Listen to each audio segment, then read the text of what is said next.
নমস্কার।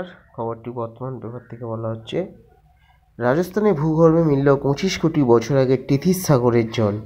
রাজস্থানের মরুভূমিতে সমুদ্রের হদিশ। জয়সালমের মোহনগড় কুয়া খোঁড়ার সময় আচমকাই বেরিয়ে আসে জলের ফোয়ারা।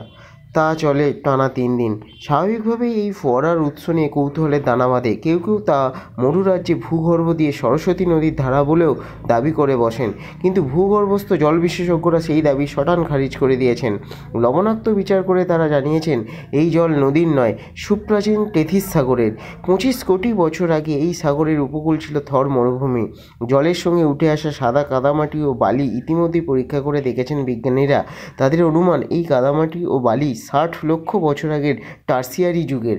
রাজস্থান গ্রাউন্ড ওয়াটার বোর্ডের প্রধান ডক্টর নারায়ণ জাস ইমথিয়া জানান, ভূগর্ভস্থ এই জল সরস্বতী নদীর নয়।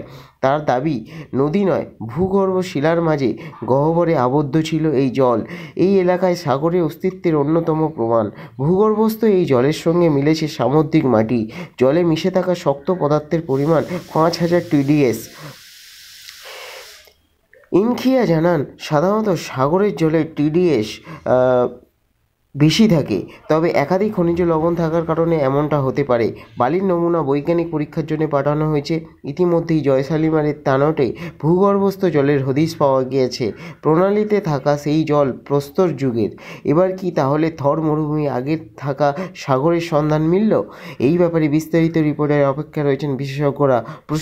প্রসঙ্গত, প্রাচীন যুগে টেথিস সাগরের উপকূলে ছিল এখানকার জয়সালম।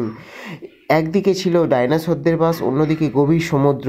এশিয়ার মধ্যে একমাত্র এই জয়সালমের জাপান ও থাইল্যান্ড বিশালাকায় হাঙরের জীবাশ্ম পাওয়া গিয়েছে।